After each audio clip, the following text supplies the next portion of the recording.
Greetings, welcome molweni ke apho namkelekile apha ku Culture's Media ke ndizapha eMandela endaweni yaseNhlapho ke ku-intersection between iNhlapho and Mandela section apho ke kulindeleke kuba inkokheli ke ye-Action SA mayoral candidate uXolani Khumalo avakashele le ndawo ke namhlanje apho ke azawudibana nabantu ke bale ndawo athethe avubaza intoni na izidingo zabo kanye izinto ama-challenges abajongane nawo ke apha endaweni yaseHlahane ke le ndawo ke yaziwa ngoba kuseMandela okanye umnyanga ngathi kuseholomisa ke ngasekliniki yaseTamawo ke namhlanje uMr Khumalo ke uzawuba lapha nje silindelele yena sizawuthetha ke namanye amalungu e-Action SA alapha ke nabantu bokuhlala njengoba nibona ke kule ndawo ke indawo ke ekuthengiswayo ke i-business intersection niyazibonela ke khona ne-taxi rank ke alapha sizawuthetha ke nabantu abalapha ke abathengisayo apha okanye abasebenzela kule ndawo siva zintoni na i-challenges zabo abacingi balo kaKhumalo mhlawumbe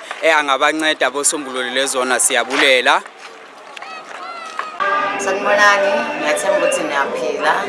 Ngosihle ngwaKhumalo ngihlala khona la about. Ngivulele ikhishi noma ngisebenzela umuntu kodwa yimi ngisekishini the most important time. Ngijabulile ukubona uXolani futhi umuntu oyiyouth osese okwazi ukuhlanganisa iSouth Africa. So sizacela uXolani ukuthi mayingakasiza indawo esisebenzela kuyona ayikho clean, like noma ngasixhasanga ngokucleana asixhase ngokuthi asinikeze oplastic mhlawumbe ikhishi nekhishi ibe no plastic bakhona vele ke udoti useduzane emgwaqeni sesingayiqokulela ke thina udoti sesiyobeka emgwaqeni kufike i-truck.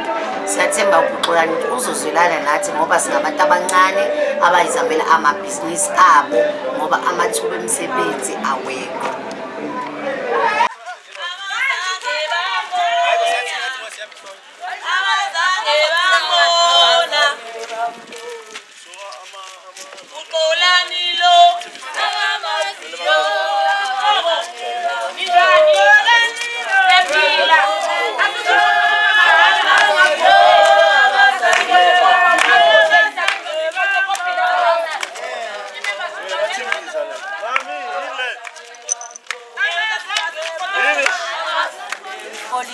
Flow polish. Maybe imbiza.